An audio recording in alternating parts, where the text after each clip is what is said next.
काम करके, तो कर्म से सुख मिलेगा, कर्म से सुख मिलेगा, और ज्ञान से शांति मिलेगी। कर्म से शांति नहीं मिलेगी, कर्म से शांति नहीं मिलेगी। कर्म से केवल सुख मिलेगा, रोटी मिलेगा, कपड़ा मिलेगा, मकान मिलेगा कर्म से, और ज्ञान से शांति मिलेगी। तो एक बात बताइए, सुख बड़ा है कि शांति बड़ा है? आप नीमक रोटी खा के सो जाइए, और घर में यदि प्रेम है, शांति है, तो रात्रि बीत जाएगी एकदम शांति से। और खीर पूरी खा के सोए हैं, 500 बीघा जमीन है, और रात भर आपके घर में दंगल हुआ सास पुतोह में, तो रात कटेगा नरक के समान। के मरेगा और कौन कटेगा, कौन जलेगा, इसकी कोई गारंटी नहीं रहेगी आपके घर। शांति के लिए ज्ञान चाहिए और सुख के लिए कर्म चाहिए। शांति के लिए धर्म चाहिए और सुख के लिए कर्म चाहिए। कर्म करेंगे जीवन सुखी होगा, धर्म करेंगे अविचल शांति प्राप्त होगी आपके जीवन। शांति कर्म कांड से नहीं मिलेगा, शांति ज्ञान से मिलेगा। किसी महापुरुष के निकट में बैठिएगा। एक बार हमारे बगल में, वो दादा के रिश्ता में हमारे लगते हैं, देवेंद्र राय उनका नाम है। ऐसे लोग देवेंद्र दास कहता था। उनका बेटो पटना में डॉक्टर है और पुतोह भी डॉक्टर है पटना में। हमारा दियादी में लगते हैं, हमारे घर के बगल में उनका घर पड़ता है। उनके साथ मैं जा रहा था, उनका ड्यूटी था पूर्वी चंपारण रक्सौल में, रेलवे में अच्छा पद पर सिग्नल विभाग में कार्यरत थे। और वहीं कबीर पंथ के गुरु भी थे साहब, कहीं जानते होंगे, सोगारत साहब, देवेंद्र साहब नाम था। एक वो लड़का धर्मवीर भास्कर, वो पटना में डॉक्टर है, और उनकी बहू भी पटना में डॉक्टर है। तो हमको कहे साहब चलिए रक्सौल भंडारा, उनकी चलिए। चले गए, मुजफ्फरपुर उतरे, तो इन्होंने कहा कि हम तो रिटायर कर गए, एक मित्र हमारा है टीटी, वो अभी कार्यरत है, चलिए जरा उससे भेंट कर लेते। वो टीटी महोदय आप ही के हाजीपुर के बगल में धरहारा गांव है, वहीं के भूमिहार कुल के थे। उनसे गए भेंट करने, और रूम में गए, दोनों बात करने लगे। हम दरवाजे पर बरामदा पर बैठ गए। तो टीटी महोदय अपना व्यथा इनको सुनाने लगा। साहब जी को दोष, चारों भाई में बंटवारा हो गया, कुछ हेर फेर हो गया, बेईमानी शैतानी हुआ, मारपीट हो गया चारों भाई में, चरचर पचपच की तब मामला फौजदारी हो गया। अब मेरे ब्रेन में चैन नहीं है, मैं बेचैन होके जी रहा हूँ। दरवाजे पर से कबीर साहब का एक साखी बोल दिए हम ये बात सुन के, कबीर माया बेस्या, कबीर माया बेस्या दोनों की एक जात, आवत को आदर करे जात न पूछे बात। वो टीटी तुरंत बाहर आया और हमको कहा ये साखी हमको लिखाइए। मैंने उसको लिखा दिया, और टीटी ने कहा कि कल मुकदमा वापस होगा और चारों भाई का झगड़ा लड़ाई कल मैं खत्म कर दूंगा। जब कबीर साहब ने धन को बेस्या से तुलना कर दिया, तो ये बेस्या के लिए अब लड़ाई नहीं चलेगी, बंद हो गया लड़ाई। कहा कल सारा झंझट मैं खत्म करूंगा। बंधुओं, कबीर की वाणी को साधारण विपत्ति काल में याद कीजिए। कबीर को अगर एक लौता बेटा आपका मर गया है और कबीर का एक साखी याद है, तो बेटा वाला मोह ममता और दुख दर्द आपका खत्म हो जाएगा। ऐसे थे सदगुरु कबीर। कबीर के वाणी को साधारण मत लीजिए, कबीर के वाणी को तुलसी के वाणी से तुलना मत कीजिए। किसी के वाणी से कबीर का वाणी तुलना नहीं कर पाएगा। ऐसा अद्वितीय कबीर साहब का चिंतन, कबीर साहब का विचार है। तो मैं थोड़ी सी चर्चा आपके सामने रखा। भारतीय चिंतन धारा के दो दिशा हैं, ज्ञान कांड और कर्म कांड। अभी जो चल रहा है ये ज्ञान कांड है। ये बात सब बताता है पंडित। कभी वो कहेगा कटहर के पत्ता लाइए, अरबा चाय लाइए, जौ लाइए, तिल लाइए, नारियल लाइए, गुगुल लाइए, जटा मसी लाइए, हवन लाइए, घी लाइए, और सुहा करके सबको जलाइए। यही कर्म कांड उनका चलता है। ऐसा सारा दुनिया को अपना पेट के चलते ब्राह्मण सारा सोलकन को फंसा के रखा है। कोई बाभनी रजपूतनी के माथा में जट्टा नहीं फूटा है आज तक। कोई कहे तो बाभनी रजपूतनी भक्ति नहीं बनी, हाथ में छड़ी देखा, लेकिन इस सोलकन के औरत सब हाजीपुर में बेत ले कूदती है गंगा में। इसको पिछोड़ा में 2 डिसमिल जमीन नहीं है बैगन को भी रोपने के लिए, और देवता भट्ट इसके देह पर है। और जिसको 200 बीघा जमीन है, बेटा पति जिसका इंजीनियर डॉक्टर कलेक्टर है, जिसका 3-3 महल का मकान है, जिसका बैंक बैलेंस है, उसके यहाँ देवता का कोई चिंता नहीं। ये जादव में भगत होता है भुइयां के, भुइहार में भगत देखे, रजपूत में भगता देखे हैं, कायस्थ में भगता देखे हैं, जादव में भगता होता है। एकरा देह पर खाली देवते रहता है। सोलकन में कारिक के भगत होता है और सोखा के भगत, गणिनाथ के भगत, फेकू दयाराम के भगत। भुइहार में भगत नहीं होता है, रजपूत में भगत नहीं होता है, वो इंजीनियर होता है, डॉक्टर और कलेक्टर। भुइहार रजपूत ब्राह्मण की पत्नी शिव चर्चा नहीं करती है, ये सोलकन की पत्नी करती है शिव चर्चा। भुइहार रजपूत ब्राह्मण के बेटी सर पर कलसा नहीं ढोती है, इस सोलकन के बेटी से कलसा ले बउआल घूमती है गाँवे गाँव। हरिंद्रानंद कौन था? हम बराबर मधेपुरा रहते हैं, मधेपुरा में मैंने मठ भी बना लिया है, वहीं रहूंगा। मधेपुरा में एसडीओ था, एसडीओ हरिंद्रानंद जाति का ब्राह्मण है। एक बार चुटकी बजा दिया ब्राह्मण, सारे सोलकन को उलझा दिया। ये अपना जात को नहीं उलझाया है, सोलकन को उलझा दिया। सब सोलकन के पत्नी शिव चर्चा करती। कर्म की प्रधानता है, मैं कर्म नहीं रोक सकता हूं। सारे लोग खेती कीजिए, कर्म नहीं करेंगे तो भोजन कहां से मिलेगा, कपड़ा कहां से मिलेगा, बेटा बेटी का पढ़ाई कैसे होगा, माँ बाप का सेवा कैसे होगा, खेत कैसे खरीदाएगा, मकान कैसे बनेगा, माँ बाप का सेवा कैसे होगा, गाड़ी घोड़ा कैसे खरीदाएगा। कर्म की प्रधानता है। खेसारी लाल यादव, दिनेश लाल यादव, विजय लाल यादव निरहुआ कर्म किया, भोजपुरी पूरी फिल्म बनाया, आज अरबों खरब कमा लिया, चैन से जी रहा। अमिताभ बच्चन, हेमा मालिनी, शाहरुख खान, सलमान खान, ये सब सिनेमा में रुपया कमाया, अरब खरब चैन से जी रहा है। सचिन तेंदुलकर, सुनील गावस्कर, कपिल देव, रोहित शर्मा, विराट कोहली, वीरेंद्र सहवाग, क्रिकेट में रुपया कमाया, आराम से जी रहा है। मधेपुरा जिला के सियाराम यादव है, उन्हीं का ये शोभा सम्राट थिएटर सियाराम यादव का है मधेपुरा, जो जनता दल यू के जिला अध्यक्ष और उनकी पत्नी मीलन देवी, उनके यहाँ मैं कई एक बार सत्संग में गया, उनकी पत्नी जिला परिषद के अध्यक्ष थी, अभी नहीं। अभी वहां के बउआ यादव हैं, जिनकी माँ मधेपुरा जिला के जिला परिषद के अध्यक्ष है। और बउआ यादव के परिवार में आप लोग नहीं मानेंगे ना, 12 गो जिला परिषद सदस्य है जीता हुआ बउआ यादव के परिवार में। 12 जिला परिषद सदस्य हैं, जिता लिया उन्होंने। गिनिएगा, ससुर को जिता लिया, सास को जिता लिया, साला को जिता लिया, सरोज को जिता लिया, सारू को जिता लिया, सरुआइन को जिता लिया, अपने जीत गया, माँ को जिता लिया, पत्नी को जिता लिया।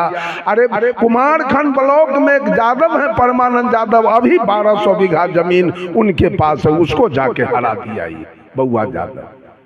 वही उसी की माँ भी जिला मधेपुरा जिला के जिला परिषद अध्यक्ष। वो सियाराम यादव शोभा सम्राट थिएटर जो सोनपुर में आता है उसको चला करके 100 बीघा जमीन खरीद ली, पेट्रोल पंप बैठा दिया मेहनत करके शोभा सम्राट थिएटर। बंधुओं, साहब कबीर रात रात भर कपड़ा बुनते थे, मोहम्मद साहब बकरी चराते थे, ईसा मसीह भेड़ी चराते थे, भगवान कृष्ण गाय चराते थे, विश्वकर्मा जी लकड़ी लोहा का काम करते थे, सुपच भगत सूप डगरा बीनते थे, रैदास जी जूता टांगते थे। कर्म की प्रधानता है, कर्म नहीं करेंगे जिएंगे नहीं, कर्म करें लेकिन कर्म कांड में न फंसे। आप जीने के लिए भी कर्म करते हैं, अब मुक्ति के लिए भी कर्म करते हैं। ये बाबा ना के क्या कराता है, ज्ञान कांड की कर्म कांड, ओम पवित्रो स्वाहा रखू तहिया 151 रुपया। क्या कराया आज तक पंडित जी? ज्ञान कांड करा दिया, ज्ञान की बात बताया। किसी को कहा आज तक कि बेटा बेटी को पढ़ाना चाहिए? किसी औरत को कहा कि सास ससुर के सेवा करना चाहिए? किसी औरत से कहा कि पति की आज्ञा का पालन करना चाहिए? किसी से कहा मांस मछली नहीं खाना चाहिए? किसी से कहा खैनी बीड़ी नहीं खाना चाहिए? कहा आज तक? ज्ञान की चर्चा उसने कभी नहीं किया। वो कर्म की बात बताएगा, अपने स्वार्थ की। बैनाथ धाम जाना चाहिए, क्यों? बैनाथ धाम में उसी का गोतिया देहात बैठा हुआ है माल लेने के लिए। वो कहेगा गया जाना चाहिए, वहां भी उसी का गोतिया देहात बैठा हुआ है माल लेने के लिए। वो कहेगा जितिया करना चाहिए, करवा चौथ करना चाहिए। नाना प्रकार के कर्म कांड केवल आपको बताएगा, केवल अपना आमदनी का घर वो बताएगा। इसी में सारे लोग जा करके उलझे हुए हैं, वेद को मानते हैं। और साहब कबीर ने कहा वेद पशु, वेद के मानने वाला एक भी मानव नहीं है, सब कुत्ता मानव है। वेद के मानने वाले पशु हैं, वो मानव नहीं है। बोलिए सब आदमी, एक आदमी बोलिए वेद किसने लिखा? वेद कौन लिखा है? वेद का बात हम क्यों मान लें? वेद की बात को हम क्यों माने?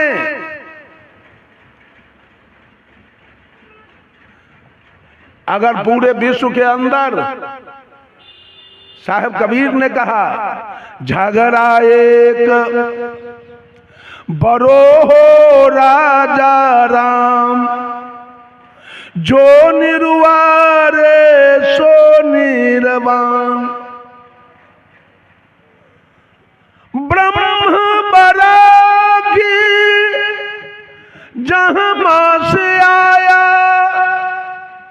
वेद बरागी जिन उपजाया, ई मन बरा कि जही मन माना, राम बरागी राम ही जाना, भर में कबीरा फिरे उदास, तीरथ बरागी तीर्थ के दास। साहब कबीर कहते हैं दुनिया के लोग झगड़ा एक बरो हो राजा राम। सदगुरु कबीर ने राजा किसको कहा? इस धरती तल पर सबसे श्रेष्ठ प्राणी कौन है? मानव। मानव को सदगुरु कबीर ने राजा कह के पुकारा है। सारा अधिकार तुम्हारे हाथ में है, इसलिए मनुष्य को कबीर साहब ने राजा कहा। 4 प्रकार के जीव धरती तल पर निवास करते हैं। इसी को परोक्ष रूप से हम 84 कहते हैं। चौ माने 4 और राशि माने खानी। अंडज, पिंडज, उष्मज और मानव, यही 4 प्राणी हैं। अब इनकी निश्चित जनसंख्या क्या है वो हम नहीं जानते हैं, बहुत गवैया लोग जानता है। इस चारों में मानव श्रेष्ठ है। आपको सदगुरु कबीर ने राजा कह के पुकारा है। झगड़ा एक बरो हो राजा राम, ओ राजा इस धरती तल पर, इस अवनी तल पर एक बहुत बड़ा झगड़ा लग गया।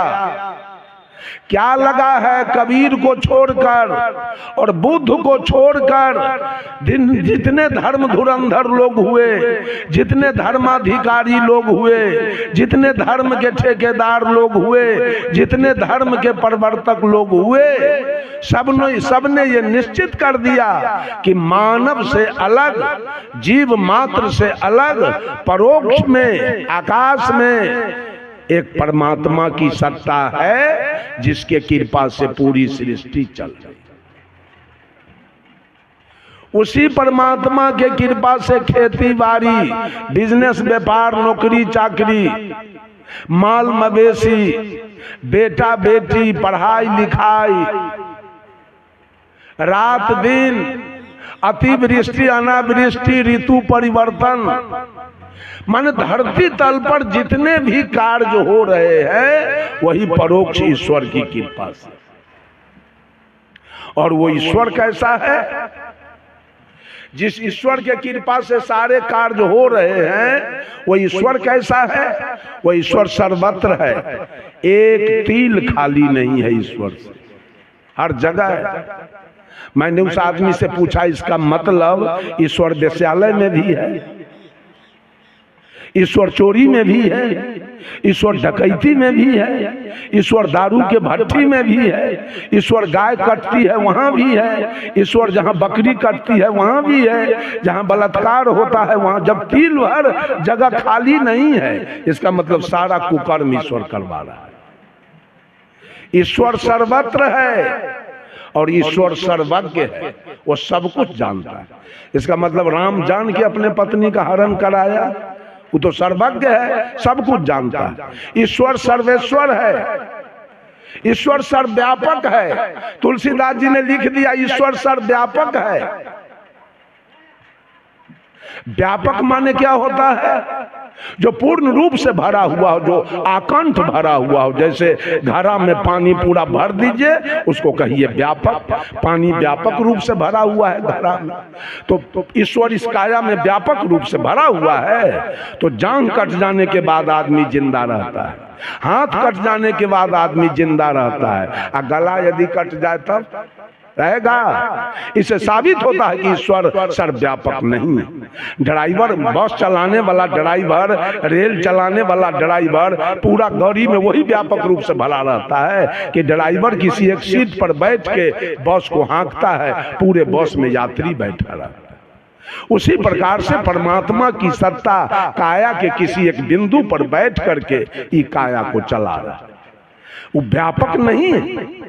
परमात्मा सर्वत्र नहीं है, परमात्मा सर्वज्ञ नहीं है, परमात्मा सर्वेश्वर नहीं है, परमात्मा सर्वव्यापक नहीं है, परमात्मा सर्वगुण संपन्न नहीं है, परमात्मा सर्वशक्तिमान नहीं है, परमात्मा सर्वांतर्यामी नहीं है, परमात्मा सार्वभौम सत्ता संपन्न नहीं है। ये गद्दार लोगों ने इस बात को बोला है। परमात्मा कहीं बाहर में है ही नहीं, तो सर्वशक्तिमान कैसे होगा? वो सर्वगुण संपन्न कैसे होगा? और परमात्मा अगर सर्वशक्तिमान है तो सीता के हरण क्यों हुआ? परमात्मा जब सर्वशक्तिमान है तो 16वीं शताब्दी में मोहम्मद गजनी जब सोमनाथ के मंदिर पर चढ़ाई किया, वहां के लोगों ने पंडा पुजारी से कहा कि तैयार हो जाइए, मोहम्मद गजनी आ रहा है लूटने के लिए।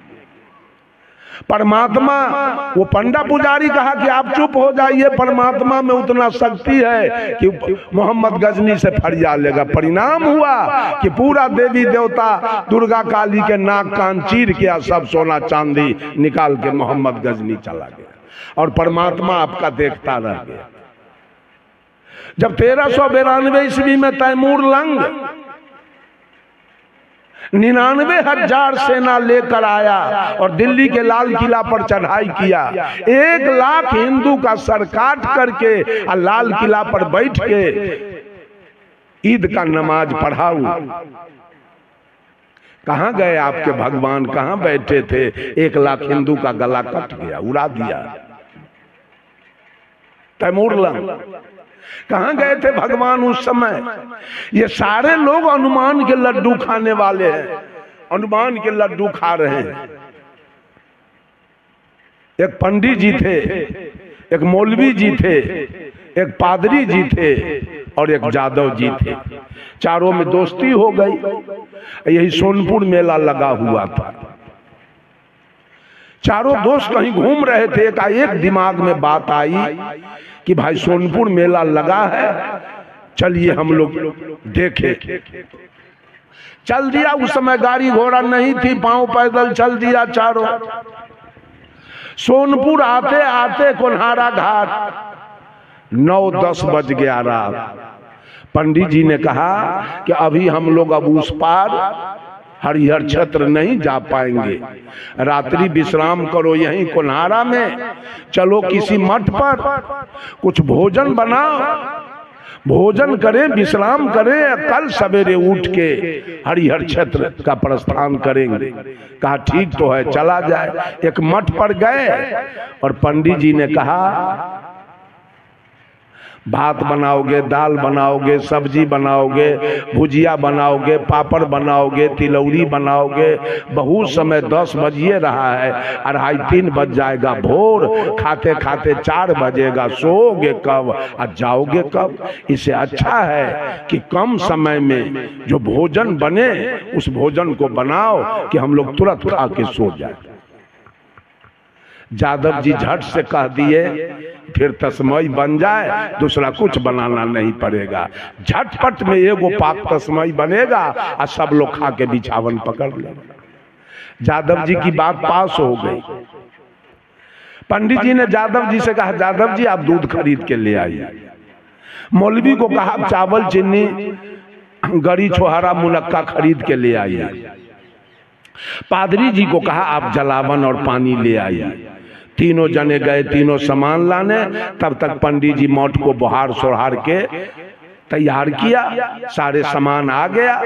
पंडित जी सोचा सबसे बड़का जात तो हम हैं, हम ही क्यों नहीं तस्मई बनावे। जादव जी को, मौलवी जी को, पादरी जी को, तीनों को कहा आप लोग बैठ जाइए, अब मैं तस्मई बनाता हूँ।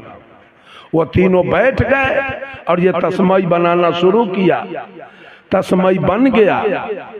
पंडित जी ढक्कन से ढक के तस्मई उतार के रख दिया और जादव जी और मौलवी जी और पादरी जी से कहा आप तीनों थाली लेके बैठिए, अब मैं परस के खिला देता हूं, बाद में मैं भी खा लूंगा। जादव जी, मौलवी जी, पादरी जी थाली लेके बैठ गए। पंडित जी डेगची उठाए गए परसने के लिए, ढक्कन हटाए, करछुल भिराए। तस्मई तो अभी गर्मे था, उसका वाष्प जो निकला वो पंडित जी के नाक में स्पर्श हुआ। इतना गमक रहा था वो तस्मई, इतना बेजोड़ बना हुआ था। पंडित जी को लोभ हो गया, ओहो इतना बढ़िया तस्मई बना के आई जादव जी को, मौलवी जी को, पादरी को कैसे खिला दे। लगाते हैं कोई फेरी और सब तस्मई हम अपने खा जाएंगे। कहा सुनिए, एक एक करछुल तस्मई सब लोगों को मिलेगा, हम भी एक एक करछुल खाएंगे। सारा तस्मई स्टॉक पर हम सिक्का पर रख देते हैं। कल भोरे उठ के जो सबसे बढ़िया सपना दिखाएगा वही सारा तस्मई खाएगा। एक एक करछुल तस्मई जादव जी को, मौलवी जी को, पादरी जी को मिला। तीनों खा के उठ गए। पंडित जी भी एक एक करछुल खाए। चारों चले गए बिछावन पर। पंडित जी सो गए, पादरी जी सो गए, मौलवी जी सो गए, और यादव जी को तो एक करछुल से कुछ नहीं हुआ। ई बेचारे बिछावन पर छटर पटर कछर मच्छर कर रहे थे। यादव जी को नींदे नहीं आ रही थी। 12 बज गया रात, यादव जी छटर पटर करते रह गए। जब 12 बज गया रात, नींद नहीं आई, तो यादव जी उठे और सीका पर से देगची उतारे और पूरा देगची के तस्मई वृंदावन बिहारी लाल, पूरा तस्मई खा गए। और खलिया देगची फिर सीका पर रख के ढक्कन से ढक के पेट भर गया। आलस आने लगी। चद्दर तान के 12 बजे रात में यादव जी सो गए। और पंडित जी का अनुमान था तस्मई पर कि कब भोर हो, कब हम सपना दिखावें और तस्मई खा जाए। 2-2:30 बज गया रात, पंडित जी जग गए। चूंकि ध्यान तो था तस्मई पर। मौलवी को जगाया, मौलवी साहब आपका सपना कैसा है? मौलवी ने कहा मेरा? अरे मैं तो 5वां आसमान में अल्लाह के साथ सैर कर रहा था। पंडित जी कहे अब इससे तस्मई बचना तो मुश्किल है। अब इससे बड़ा सपना क्या होगा जो 5वां आसमान में अल्लाह के साथ सैर करे। पादरी को जगाया, बोलिए पादरी जी आपका क्या सपना है? कहा हम तो 7वां आसमान में ईसा मसीह के साथ थे। कहा ओ गया मौलवी अब फक्का में, इधर एक से 2 आसमान बढ़ा दिया। इस 7वां आसमान में था ईसा मसीह के साथ, तो तस्मई तो इसका हो गया, पादरी का। अब मौलवी पूछा पंडित जी से, पंडित जी और आपका सपना कैसा है? ये खड़े झूठ बोल रहा है पंडित जी। साहब कबीर कहे ब्राह्मण भक्त न बेस्या सती और सोनरा सांच न ये को।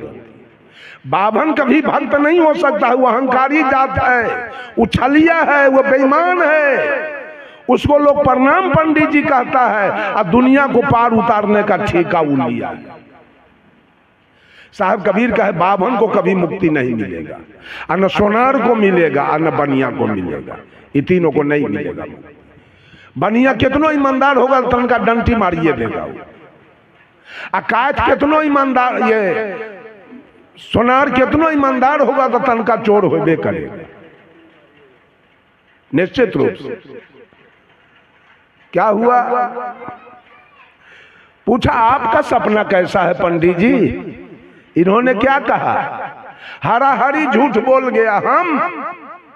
हम तो क्षीर सागर में थे, विष्णु हमारे सिरहन्ना में बैठे हुए थे और लक्ष्मी हमारी पैर दबा रही थी। कहा वाह, इस सब करेजा में मुक्का मार लिया। अब इससे बढ़ के सपना एक बात है, तस्मई हो गया पंडित जी के। अब पता नहीं है ये अनुमान के लड्डू खाते हैं और यादव जी अनुभव कैले सूतल।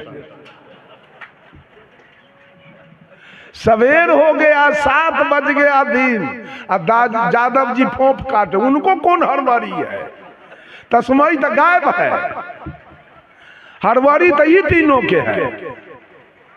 7 बजे पंडित जी देखे मौलवी वाला हिस्सा हमारा हो गया, पादरी वाला हो गया, एक हिस्सा मेरा है, तो 3 हिस्सा के मालिक हम हो गए। एक के हिस्सा का मालिक नहीं, यादव जी सोया हुआ है, इससे भी जगा के पूछ लेते हैं। एक के बेर पंगत लगाएंगे। कहा कि ओ यादव जी, ओ यादव जी, अरे जगिए सवेरा हो गया। यादव जी उठ के बैठ गए। कहा मौलवी की तरफ से तस्मई मेरा हो गया, पादरी के तरफ से भी हो गया, और एक हिस्सा मेरा है, तो 3 हिस्सा का मालिक हम हुए ना। तो यादव जी कहा एक के हिस्सा ना आपका है? तो कहा जी। आप भी अपना सपना बताइए कि हम एक के बेर पंगत लगाएंगे। यादव जी कहा पंडित जी हमारा सपना तो कहने लायक नहीं। कहा कुछ तो कहिए। कहा क्या कहें? आप सोए हुए थे, ये पादरी सोया हुआ था, ये मौलवी सोया हुआ था, ये कड़ा कड़ा मोच वाला आदमी इतना मोट के लाठी लेके आया और हमको जगाए, उठो। हम जग गए, उसका मोच देखे या लाठी तो हमारा था प्राण सूख गया देख के। हमको कहा जगा, हम कहे जी जग गए। अरे जरा देखिए उतारो ऊपर से। क्या करे, मोच के डर से, लाठी के डर से ऊपर से देखिए उतार, नीचा उतार दिए तो हमको कहता है खाओ। हम कहा कि हम नहीं खाएंगे, चार दोस्त हैं, हम चारों का हिस्सा है, सवेर में मार हो जाएगा, हम नहीं के बैठ खाते होगी, हम लाठी चलावे अभी। पंडित जी पेट पे हमको 1/4 में बढ़ गया, लेकिन मोच के डर से और लाठी के डर से लागल सारा तस्मई हमको खाना पड़ा। यही तो हमारा सपना है। कहा बेवकूफ कहाँ के, जिस समय मोच वाला आया, लाठी वाला आया, उस समय हम लोगों को जगा लेना चाहिए ना। यादव जी कहा आप तो कमाल की बात करते हो पंडित जी, ये मुसलमान ना 5वां आसमान में सुतल सैर कर रहा था, पादरी 7वां आसमान में था, आप क्षीर सागर में थे। अभी जगाने हम 5वां आसमान जाते कि 7वां आसमान जाते कि क्षीर सागर जाते कि डंटा खाते कि खीर खाते।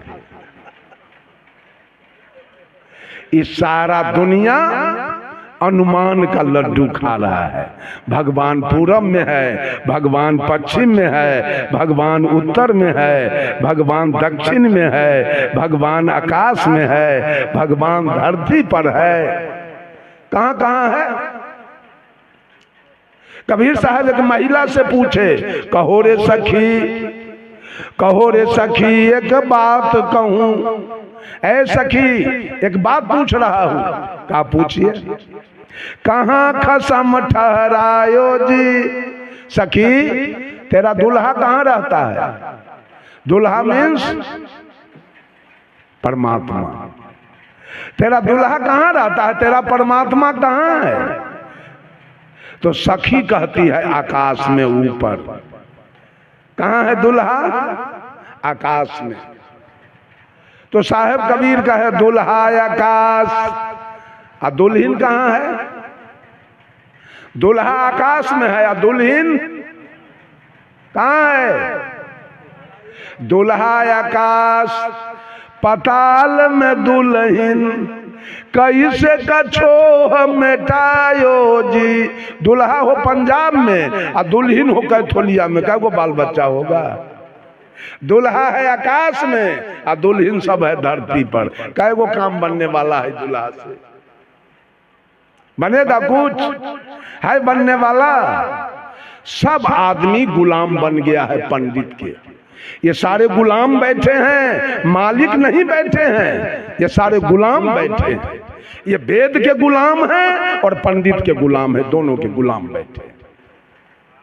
उनके बिना इनका कवित करेंगे मंच पर, खूब कबीरपंथी सब मंच पर कानून बुकनी करेगा। और जब बेटी के विवाह होगा तो उसको बुला के लाएगा। जब बेटा का विवाह होगा तो उसको बुला के लाएगा। माँ मरेगी तो उसको बुला के लाएगा, और बाप मरेगा तो उसको बुला के। उसके बिना इसका काम नहीं चलने वाला है। एक दिन हमारे गुरुजी आचार्य श्री धर्म स्वरूप साहब जीवन ज्योति केंद्र पूर्णिया कोट में उनका मठ है। वहाँ एक्सप्रेस गाड़ी पहले नहीं रुकती थी, अब तो रुक रही है। वहीं से खुलती है आपको जनहित पूर्णिया कोट से, जहाँ साहब गुरु जी का मठ है, वहीं से खुलती है आपको ये जनसेवा। जानकी भी अब वहाँ रुक रही है। पहले गुरुजी को कहीं जाना पड़ता था तो जाते थे पूर्णिया जंक्शन, वहां जाके गाड़ी पकड़ते थे। साहेब जी गए पूर्णिया, जाड़ा का समय था। एक संभ्रांत परिवार का बूढ़ा 80-85 बरस के, ऊनी के कुर्ता, ऊनी के बंडी, मुफलर, टोपी लगा के, चश्मा, खादी के धोती, चमड़ा वाला जूता मोजा लगा के प्लेटफार्म पर बैठ के अखबार पढ़ रहा था। गुरुजी बैठ गए बगल में जाके, पढ़ते पढ़ते अखबार वो बुढ़वा एक के बेर सीट पर से उलट गया नीचे। हल्ला हो गया, क्या हुआ? मिर्गी आ गया। सब लोग दौड़ के आए, बाबा क्या हुआ, क्यों गिर गए? गिरा क्यों मालूम है? मधुबनी जिला में, सुपौल जिला में और नेपाल में घोषिन यादव की जनसंख्या बहुत ज्यादा। वो यादव को आप लोग नहीं जानते हैं, हम लोग जानते हैं। बहुत ऊंच कोटि का यादव है। उसकी पत्नी घर से नहीं निकलती है घोषिन यादव की। अब तो मजरोठो किस्नौत में ब्याह करना अब आके शुरू किया है, पहले नहीं करता था। ये घटिया किस्म के यादव है, वो जमींदार टाइप के है। अभी दरभंगा में सबसे टॉप डॉक्टर आया है, वो घोषिन यादव है, एसएन गोइत उनका टाइटल है। बनरईत, झखरईत, गोइत, कुशियत, ये अरगरिया, ठरिया, बुधनगरिया, भुसकुलिया, पगहिया, मगरदैता, गुरमैता, विराजित, एक टाइटल में विवाह नहीं करते हैं। अब बड़े बड़े उनके घर में इंजीनियर, डॉक्टर, कलेक्टर, प्रोफेसर, एक जोगिंदर गुरमैता है आपको यहाँ सुपौल जिला में। अभी 350 बीघा जमीन उनके पास जोगिंदर गुरमैता के पास है।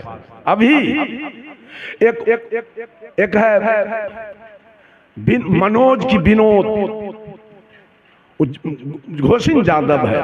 उसको जब दलान बनाते हम देखे तो हमको बुझाया कि आधा किलोमीटर में पक्का का दलान बना रहा है। हम कि इतना लंबा क्यों बनाते हैं जी? कहा 350 बीघा मकई है, उसका भुट्टा कहाँ रखाएगा? इसी में रखा है। इतने धनी लोग हैं यादव लोग।